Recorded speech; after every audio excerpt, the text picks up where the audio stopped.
Hello aspirants. இந்த video எதை பற்றி பார்க்க போறோம்னா, கூட்டு வட்டி காம்பவுண்ட் இன்ட்ரெஸ்ட்லேருந்து சில சம் பார்க்க போகிறோம். ஆல்ரெடி வந்து நம்ம தனி வட்டி வந்து பார்த்தாச்சு. நம்ம சேனலுக்கு செக் பண்ணி பாருங்க. தனி வட்டி கம்ப்ளீட் பண்ணியாச்சு அந்த டாபிக். அதுல இருந்து ஒரு 4 வீடியோ அப்லோட் பண்ணியிருப்போம். ஸோ இந்த வீடியோவில் வந்து கூட்டு வட்டிலேருந்து சம்ஸ் பார்க்கலாம். ஸோ அதுக்கு முன்னாடி ஒரு சின்ன ஒரு அனௌன்ஸ்மெண்ட் உங்களுக்கு இருக்குது. வந்து இன்னும் எக்ஸாம் வந்து 86 நாட்கள் இருக்குது. ஸோ ஜூன் 9ஆம் தேதி வந்து எக்ஸாமு, இன்னும் 86 நாள் இருக்குது. குரூப் 4 எக்ஸாமில் ரொம்ப முக்கியமான ஒரு பகுதி பார்த்தீங்கன்னா தமிழ் ப்ளஸ் கணிதம். ஏன் பார்த்தீங்கன்னா தமிழ் வந்து 100, கணக்கு வந்து 25. இது வந்து கன்ஃபார்ம் மாறவே மாறாது. அப்போ 125 இதுலேயே வந்தது, 200க்கு 125 இதுலேயே வந்தது. ஸோ இதில் வந்து நம்ம 122 பண்ணிட்டோம்னா, அந்த ஜிஎஸ்ல நீங்கள் வந்து ஒரு 55 பண்ணீங்கன்னா ஈஸியாக 175 கிராஸ் பண்ணிடலாம். அப்போ கன்ஃபார்மாக ஒரு போஸ்டிங் நமக்கு கிடைச்சிடும். ஸோ நம்ம வந்து தப்பே பண்ணக்கூடாதுன்னு பார்த்தீங்கன்னா தமிழ் ப்ளஸ் கணக்கில் வந்து தப்பே பண்ணக்கூடாது. ஏன்னா எல்லாருமே அதை வந்து ஸ்கோர் பண்ணிடுவாங்க. ஆனால் அந்த ஒவ்வொரு மார்க்கு 95 பண்ணுறாங்கன்னா நீங்கள் 96 பண்ணும்போது உங்களுக்கு ஒரு பெனிஃபிட் இருக்குது. கணக்கில் அவங்க வந்து ஒரு 20 பண்ணுறாங்கன்னா நீங்கள் ஒரு 22 பண்ணும்போது உங்களுக்கு பெனிஃபிட் இருக்குது. ஸோ நீங்கள் வந்து தமிழ் ப்ளஸ் மேக்ஸ் ஒரு 125ல் 122 பண்ணிட்டீங்கன்னா சூப்பரான ஒரு மார்க்கு. ஸோ அதுக்கு தான் வந்து ஒரு டெஸ்ட் பேட்ச் வந்து ஒரு அனௌன்ஸ் பண்ணியிருக்கோம். ஸோ இந்த டெஸ்ட் பேட்சை பற்றி ஃபுல்லாக ஒரு டீட்டெயிலாக பார்த்துலாம். இந்த டெஸ்ட் பேட்சை பொறுத்த வரைக்குமே தமிழ் ப்ளஸ் மேக்ஸ் இந்த 2 சப்ஜெக்ட் இருக்கும். ஏன்னா குரூப் 4 பொறுத்தவரை 200 கொஷனில் 125 கொஷின் தமிழ் அண்ட் மேக்ஸ் தான் இருக்கும். ஸோ அதனால தான் இந்த டெஸ்ட் பேட்ச் வந்து தமிழ் அண்ட் மேக்ஸ் பற்றி இம்பார்ட்டன்ட் கொடுத்து இதை வந்து ஸ்டார்ட் பண்ண போகிறோம்.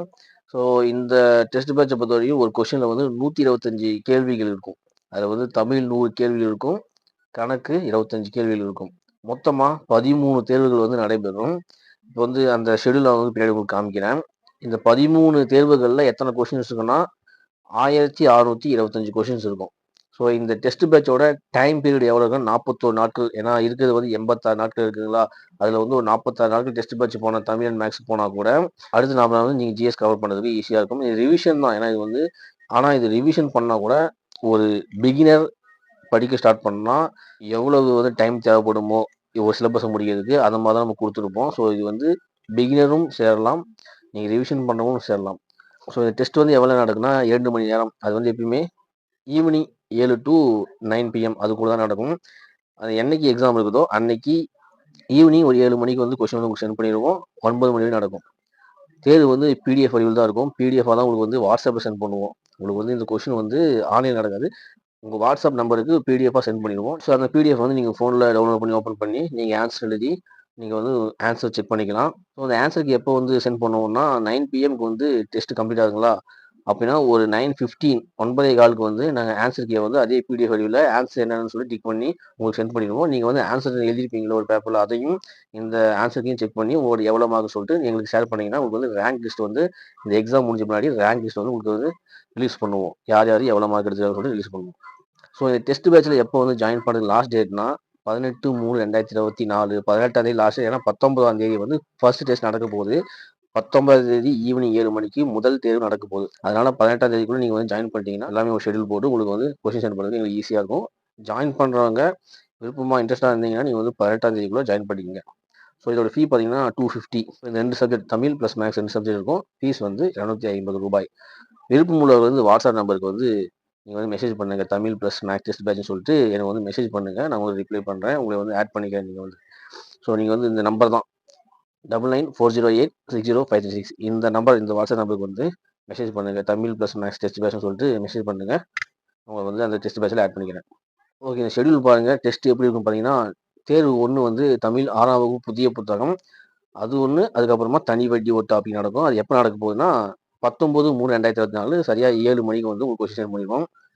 தேர்வு 2 பார்த்தீங்கன்னா தமிழ் 6ஆம் வகுப்பு பழைய புத்தகம் அப்புறம் கூட்டு வட்டி. அது எப்போ நடக்கும்னா ஒரு 3 நாள் கழிச்சு 22/3/2024. ஸோ இந்த டெஸ்ட் பேட்சோட ஷெடியூல் வந்து நான் உங்களுக்கு வந்து நீங்கள் வாட்ஸ்அப்பில் மெசேஜ் பண்ணுறீங்களா, அப்போ வந்து உங்களுக்கு ஷேர் பண்ணுறேன் நான். இதுலேயும் வந்து நீங்கள் செக் பண்ணி பார்த்துங்க. ஏன்னா வந்து ஒரு தமிழ் புக் 6வது நியூ புக் நடக்குதுன்னா அடுத்த 3 நாள் கழிச்சு 6வது ஓல்டு புக், அடுத்த 3 நாள் கழிச்சு 7வது நியூ புக், அடுத்த 3 நாள் கழிச்சு 7வது ஓல்டு புக், அப்படி தான் இருக்கும். அது தமிழ் நடக்கும்போது ஒவ்வொரு டாபிக் மேக்ஸும் நடக்கும். தேர்வு 3 பார்த்தீங்கன்னா தமிழ் 7ஆம் வகுப்பு புதிய புத்தகம் % இருக்கும். எப்போனா 25/3/2024. தேர்வு 4 வந்து 7ஆம் வகுப்பு பழைய புத்தகம், அதுக்கு லாபம் மற்றும் நட்டம். எப்போனா 28/3/2024. இந்த டெஸ்ட் பேட்ச் 41 நாள் கம்ப்ளீட் ஆகிடும். இந்த 41 நாளை நீங்கள் வந்து புதுசாக பிகினர் இருந்தால் கூட தமிழ் ப்ளஸ் மேக்ஸ் வந்து நீங்கள் வந்து கம்ப்ளீட் பண்ண முடியும். நெக்ஸ்ட் தேர்வு 5 தமிழ் 8ஆம் வகுப்பு புதிய புத்தகம் டைம் அண்ட் ஒர்க்கு 31/3/2024. தேர்வு 6 வந்து தமிழ் 8ஆம் வகுப்பு பழைய புத்தகம் விகிதம் மற்றும் விகிதாச்சாரம் ரேஷியோ ப்ரொபோர்ஷன்.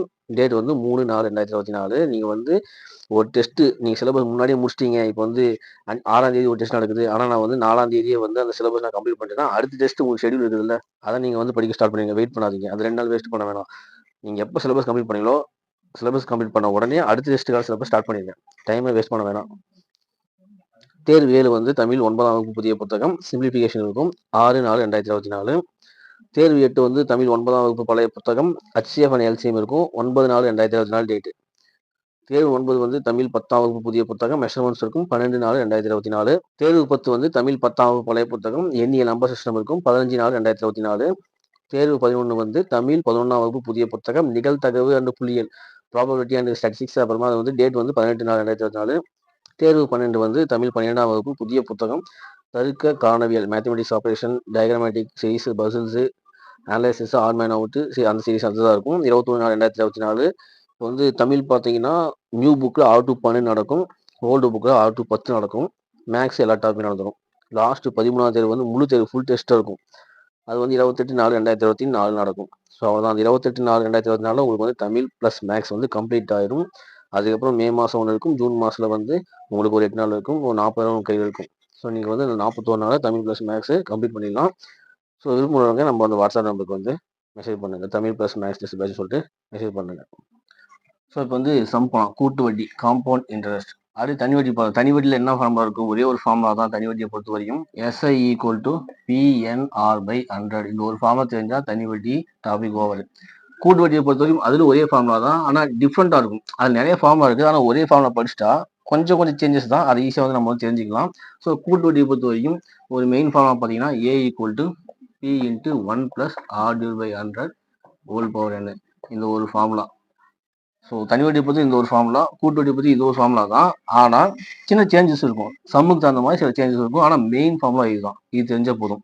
ஸோ ஃபர்ஸ்ட்டு தனி வட்டி கூட்டு வட்டியை பொறுத்தவரை நம்ம டிஃப்ரெண்ட் தெரிஞ்சுக்கணும். தனி வட்டினா என்ன, கூட்டு வட்டினா என்ன, அது எப்படி கண்டுபிடிப்போம்னு சொல்லிட்டு. இப்போ இதில் தனி வட்டியில் SIனா என்ன, அது வந்து தனி வட்டி. ஓகேங்களா, இது தெரியும் நம்மளுக்கு. Pனா என்ன, அசல். Nனா காலம். Rனா வட்டி வீதம். ஓகேங்களா. அதே மாதிரி ஏ இருக்குது பார்த்தீங்களா. ஏனா என்னன்னா மொத்த தொகை. ஏனா அசல் பிளஸ் வட்டி ரெண்டும் சேர்த்துனா மொத்த தொகை. அதுதான் ஏனா மொத்த தொகை. ஓகேங்களா. அதுல வந்து ஆர் தெரியும். ஆர் வட்டி வீதம், என் வந்து காலம். அவ்வளவுதான். சேம் இதுல வந்து SI இருக்கும், அது தனி வட்டி. இங்க ஏன்னு இருக்கும். ஏனா என்ன, அசல் பிளஸ் வட்டி. ஓகேங்களா. ஏனா வந்து மொத்த தொகை. மொத்த தொகைன்னா என்ன வரும், அசல் நம்ம கொடுக்குற அமௌண்ட் ஒன்று அசல், அதுக்கு அந்த வட்டியை தராங்களா அது ஒன்று, ரெண்டுத்தையும் கூட்டினா அது வந்து மொத்த தொகை. அவ்வளோதான். இந்த டிஃபரெண்ட் தெரிஞ்சுக்கங்க. இப்போ வந்து தனி வட்டி எப்படி கண்டுபிடிப்பாங்க, கூட்டு வட்டி எப்படி கண்டுபிடிக்குன்னு சொல்லிட்டு ஒரே ஒரு அசல் எடுத்துக்கிட்டு ஒரே வட்டி விதத்தில் டிஃப்ரெண்ட்டாக நம்ம வந்து சால்வ் பண்ணி காமிக்கிறேன். அப்போ வந்து உங்களுக்கு டிஃப்ரெண்ட் புரியும், தனி வட்டினா என்ன, கூட்டு வட்டினா என்ன அப்படின்னு சொல்லிட்டு. ஸோ பார்க்கலாம். ஸோ இப்போ வந்து ஒரு 1000 ரூபாய் இருக்குது அசல். ஓகேங்களா. அது வந்து ஒரு வட்டி வீதம் ஒரு 10%. ஓகேங்களா. 10% வட்டி வீதத்தில் காலம் வந்து ஒரு 2 ஆண்டு, எண் வந்து 2. இப்போ வந்து ரெண்டுக்குமே தனி வட்டி அண்டு கூட்டு வட்டி. ஓகேங்களா. பார்க்கலாமா, ரெண்டுத்துக்கும் டிஃப்ரெண்ட் தெரிஞ்சுக்கலாம். ஃபர்ஸ்ட் தனி வட்டி என்ன பண்ணுவோம், தனி வட்டினா அசலுக்கு மட்டும்தான் நம்ம வட்டி கண்டுபிடிப்போம். இப்போ பாருங்க 2 வருஷம் சொல்லிட்டாங்களா. இப்போ 1000 ரூபாய் அசல், ஃபர்ஸ்ட் வருஷத்துக்கு 10% வட்டி சொல்லிட்டாங்க. 10% வட்டி வீதம். ஓகேவா. அப்போ ஃபர்ஸ்ட் வருஷம் எவ்வளோ வரும், 1000ல் 10% எவ்வளோ, 1000ல் 10% வந்து 100 ரூபாய். அப்போ 100 ரூபாய் வட்டியே கிடைக்குது ஃபர்ஸ்ட் வருஷத்துக்கு. ஓகேங்களா. ரெண்டாவது வருஷத்துக்கு, ஏன்னா எண் வந்து 2 தானே, அப்போ ரெண்டாவது வருஷத்துக்கு வட்டி எவ்வளோ வரும். ஸோ ரெண்டாவது வருஷத்துக்கு கால்குலேட் பண்ணும்போது இந்த அசலுக்கு தான் நம்ம வந்து மறுபடியும் வட்டி கண்டுபிடிப்போம். அப்போ மறுபடியும் 1000ல் வந்து 10% எவ்வளவு, 100 ரூபாய். அப்போ வந்து ரெண்டாவது வருஷம் 100 ரூபாய், மொத்தம் எவ்வளவு, 1200 மொத்த தொகை. வட்டியை வந்து நமக்கு 200 ரூபாய் கிடைச்சிருக்குது. அவ்வளோதான். இப்போ வந்து தனி வட்டியை பொறுத்தவரையும் இந்த அசலுக்கு மட்டும்தான் வட்டி கண்டுபிடிப்போம். இதை வந்து நல்லா தெளிவாக பார்த்துங்க. தனி வட்டியை பொறுத்தவரையும் அசலுக்கு மட்டும்தான் வட்டி கண்டுபிடிப்போம். ஃபர்ஸ்ட் வருஷத்துக்கு 1000 ரூபாய்க்கு 10%னா 100 ரூபாய் வட்டி வருது. ரெண்டாவது வருஷத்துக்கு கண்டுபிடிக்கும் போது மறுபடியும் அசலுக்கு மட்டும் எடுத்துக்கிறோம். 1000 ரூபாய்க்கு 10%னா மறுபடியும் 100 ரூபாய் வருது. அப்போ வந்து அசல் வந்து 1000 அப்படியே இருக்கும். வட்டி வந்து ஃபர்ஸ்ட் வருஷத்துக்கு 100, ரெண்டாவது வருஷம் 100. அப்போ 1200 மொத்த தொகை கிடைக்கும். ஓகேவா. அதுதான். இதே கூட்டு வட்டின்னு வரும்போது எப்படி கண்டுபிடிக்கணும்னா, இப்போ 1000 ரூபாய் சொல்லலாம். இப்போ வந்து ஃபர்ஸ்ட் வருஷம் கண்டுபிடிக்கிறோம். வட்டி வந்து எவ்வளவு, 10%. 1000 ரூபாயில 10% வந்து எவ்வளோ, 100 ரூபாயா. அப்போ வந்து டோட்டல் எவ்வளவு, 1100. அப்போ வந்து 2வது வருஷத்துக்கு வட்டி கண்டுபிடிக்கணுமா? அப்போ இந்த தொகைக்கு தான், மொத்த தொகைக்கு தான் வட்டி கண்டுபிடிக்கணும் 2வது வருஷத்துக்கு. இப்போ என்ன, ஃபர்ஸ்ட் வருஷத்துக்கு தனி வட்டியை பொறுத்த வரையும் நம்ம அசலுக்கு மட்டும்தான் வட்டி கண்டுபிடிச்சோம். 2வது வருஷத்துக்கு அசலுக்கு மட்டும் தான் வட்டி கண்டுபிடிச்சோம். ஆனா இங்க கூட்டு வட்டி வரும்போது ஃபர்ஸ்ட் வருஷத்துக்கு வந்து அசல் கண்டுபிடிப்போம். 2வது வருஷம் வரும்போது இந்த மொத்த தொகை அசல் பிளஸ் வட்டி வருதுல்ல 1100, 1100க்கு தான் வட்டி கண்டுபிடிப்போம். ஓகே, ரெண்டும் சேர்த்து மொத்த தொகைக்கு தான் 2வது வருஷம் வட்டி கண்டுபிடிப்போம். அப்போ வந்து 1100ல 10% எவ்வளவு வரும்? 110. அப்போ ரெண்டுத்தையும் கூட்டுங்க. அப்போ 2 வருஷத்துக்கு எவ்வளவு கிடைக்குன்னா 1210. தனி வட்டிக்கு 1200 தான் வந்துச்சு. சேம் அமௌண்ட், சேம் வந்து வட்டி வீதம், சேம் காலத்துக்கு 1200. ஆனால் கூட்டு வட்டி வரும்போது 10 ரூபா எக்ஸ்ட்ரா வருதா? இப்போ அதுதான் டிஃப்ரெண்ட் மட்டும் பார்த்துங்க. தனி வட்டி வரும்போது அசலுக்கு மட்டும் தான் வட்டி கண்டுபிடிப்போம். கூட்டு வட்டி வரும்போது ஃபர்ஸ்ட் வருஷத்துக்கு அசல் வட்டி கண்டுபிடிச்சோம் 1100 வந்துடும். அதுக்கப்புறம் 2வது வருஷம் கண்டுபிடிக்கும் போது இந்த 1100 மொத்த தொகைக்கு தான் அப்படியே வட்டி கண்டுபிடிப்போம். அப்போ வந்து 110 வருஷம் ரெண்டுத்துக்கு கூட்டினா 1210. அவ்வளோதான். இந்த ஒரே ஒரு டிஃபரன்ஸ் செஞ்சா போதும், கூட்டு வட்டி ஈஸியாக வந்து சால்வ் பண்ணிடலாம். இப்போ வந்து ஃபர்ஸ்ட் சம் பார்க்கலாம். ஆண்டுக்கு ஒரு முறை, இந்த வார்த்தையை நல்லா பார்த்துங்க. ஆண்டுக்கு ஒரு முறைனா இப்போ போடுற ஒரு ஃபார்முலா, ஓகேங்களா? ஆண்டுக்கு 2 முறைனா வேற ஃபார்முலா, 3 முறைனா வேற ஃபார்முலா. ஸோ இந்த வார்த்தை ரொம்ப முக்கியமானது. ஆண்டுக்கு ஒரு முறை கூட்டு வட்டி கணக்கிடுவதன்படி அசல் ரூபாய் 7500க்கு 4% ஆண்டு வட்டியில் 2 ஆண்டுகளுக்கு இடப்பட்டால் கிடைக்கும் கூட்டு வட்டி எவ்வளோன்னு கேட்குறாங்க. கூட்டு வட்டி கண்டுபிடிக்க சொல்லியிருக்காங்க. ஸோ நல்ல கொஸ்டின் வந்து தெளிவாக பார்த்துக்கணும். இந்த வார்த்தை ரொம்ப முக்கியம். ஒரு முறைனா இப்போ ஒரு ஃபார்முலா, 2 முறைனா வேற ஃபார்முலா இருக்குது, 4 முறை 3 முறைனா வேற ஃபார்முலா இருக்குது. ஸோ ஆண்டுக்கு ஒரு முறை கூட்டு வட்டி கணக்கிடும்படி அசல் ரூபாய் 7500க்கு 4% ஆண்டு வட்டியில் 2 ஆண்டுகளுக்கு இடப்பட்டால் கிடைக்கும் கூட்டு வட்டியின் மதிப்பு கேட்குறாங்க. கூட்டு வட்டி இந்த ஒரு முறைனா என்ன ஃபார்முலா வரும்? A = P × 1 + R/100 whole power என்ன? இப்போ வந்து கூட்டு வட்டி கண்டுபிடிச்சு சொல்லிக்கிறாங்க. ஏ வந்து மொத்த தொகை. அப்போ நம்ம மொத்த தொகை கண்டுபிடிச்சி அசல் இருந்து மொத்த தொகை கழிச்சோம்னா வட்டி கிடைச்சிடும். ஓகேவா? அப்போ வந்து ஏ தான் கண்டுபிடிக்கணும். பி வந்து அசல் நமக்கு தெரியும். ஆர் வந்து வட்டி வீதம், அதுவும் தெரியும். என் வந்து காலம், ஓகேவா? அதுவும் தெரியும். இப்போ சப்ஸ்டிட் பண்ணலாமா? பி எவ்வளவு? 7500 × 1 + ஆர் வந்து எவ்வளவு? 4,000/100. என் வந்து எவ்வளவு? 2. இதுதான் சால்வ் பண்ணலாம். 7000 அப்படியே போட்டுக்கிறோம். இப்போ இந்த ஃபார்மேட்ல இருக்கிறத நம்ம மாற்றலாமா? இதையும் பெருக்கலாம். பெருக்கி வர ஆன்சரோட இதை கூட்டிக்கலாம். ஓகேவா? 100 × 1 100 தான், ப்ளஸ் 4, அப்போ 104/100 ஹோல் ஸ்கொயர் அப்படி வந்துடும். புரிஞ்சுங்களா? இதையும் பெருக்கணும், வர ஆன்சரோட இதை கூட்டிக்கணும். 100 × 1 100, அதுக்கப்புறம் ப்ளஸ் 4 104, 104/100. இதை வந்து அடிக்கலாமா? இதை வந்து 4ஆல் சிம்பிளிஃபை பண்ணலாம். இப்போ வந்து 25 நாள் 100, இங்கே 26 நாள் 104. ஓகேவா? 7500 × 26/25 × 26/25. இது ஏன் 2 டைம் எழுதணும்? ஸ்கொயர் இருக்குல்ல, அதனால 2 டைம் எழுதிக்கலாமா? இப்போ வந்து இதையுமே வந்து சிம்பிளிஃபை பண்ணலாம். ஸோ 25 7500 இதை வந்து 5ஆல் அடிக்கலாமா? பாருங்க, ஏன்னா 75 இருக்குது, இங்கே 25 இருக்குது. 25 25, 3 25 25, 2 0 அப்படி போட்டுக்கலாம். ஸோ இதுவுமே 25 அடிக்கலாமா? 25 25, 12 25, 300. ஏன்னா 100ல் 4 25 இருக்கும், 300னா 12 இருக்கும். ஓகேங்களா? அப்போ பேலன்ஸ் என்ன இருக்குது? 12 × 26 × 26. இதை வந்து பெருக்கி போட்டால் ஆன்சர் நம்மளுக்கு கிடைச்சிடும். பெருக்கலாமா? 26 × 26 என்ன வருது? 36 மிச்சம் 3, 6 2 12 15, 6 2 12 2 மிச்சம் 1, 2 4 5, 6 7 6, 676 வருது. பேலன்ஸ் எனக்கு 12. அப்போ 676 × 12 போட்டோம்னா 6 2 12 2 மிச்சம் 1, 7 2 14 15 5 மிச்சம் 1, 6 2 12 13. 1 நாள் பண்ணால் அதே தான் வரும். 1 6 1 7 7 1 6 2, 11 1 மிச்சம் 1, 11 1 மிச்சம் 1, 8. இப்போ வந்து 8112 வருது. ஓகேங்களா? இது வந்து ஏ. இப்போ வந்து ஏ தான் 8112. இப்போ வந்து என்ன கேட்டிருக்காங்க? கூட்டு வட்டி. ஏங்கிறது மொத்த தொகை.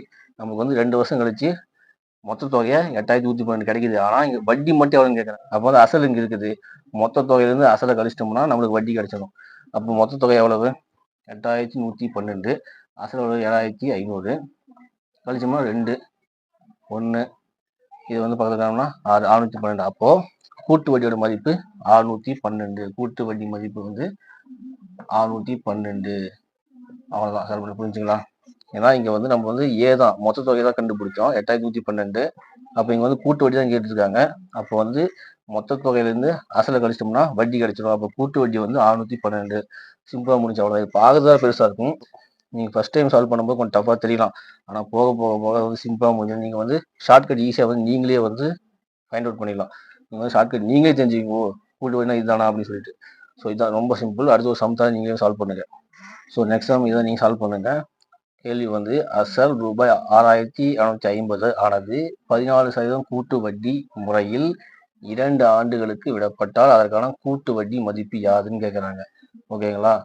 அசல் ரூபாய் 6750 ஆனது 14% கூட்டு வட்டி முறையில் 2 ஆண்டுகளுக்கு விடப்பட்டால் அதற்கான கூட்டு வட்டி மதிப்பு யாதுன்னு கேட்குறாங்க. ஸோ வந்து இங்கே அந்த 1 முறை 2 முறை 3 முறை கொடுக்கல. அப்படின்னா நீங்கள் எடுத்தவொடனே என்ன எடுத்துக்கலாம்? ஒரு முறை தான். அப்போ வருஷத்துக்கு ஒரு டைம் தான் கண்டுபிடிக்கிறாங்க. அப்போ வந்து 2 ஆண்டுகளுக்கு கண்டுபிடிக்கணும். அப்போ இது மாதிரி நீங்களே எடுத்துக்கலாம். அந்த ஒரு முறை 2 முறை 4 முறை கொடுக்கலாம். அப்போ வந்து கேள்வியிலே அவங்க வந்து மறைமுகமாக ஒரு முறை தான் வந்து ஆண்டுகளுக்கு கணக்கிடப்படுறாங்க அப்படின்னு சொல்லிட்டாங்க. ஸோ நீங்கள் வந்து ஆண்டுக்கு ஒரு முறை அந்த ஃபார்முலா வச்சு 2 ஆண்டுகளுக்கு சொல்லிட்டு கண்டுபிடிச்சிருங்க. அவ்வளோதான். கண்டுபிடிச்சிட்டு இந்த ஆன்சரை வந்து கமெண்ட் செக்ஷன் சொல்லுங்க. ஸோ இந்த வீடியோ யூஸ் பண்ணால் எல்லாருக்கும் ஷேர் பண்ணுங்க. நம்ம சேனல் சப்ஸ்கிரைப் பண்ணிட்டு கூட வந்து பெல் ஐக்கன் ஆல் கொடுத்ததுக்கப்புறம் நான் போய் நோட்டிஃபிகேஷன் வரும். மீண்டும் உங்களை வேலை செய்கிறேன். தேங்க்யூ.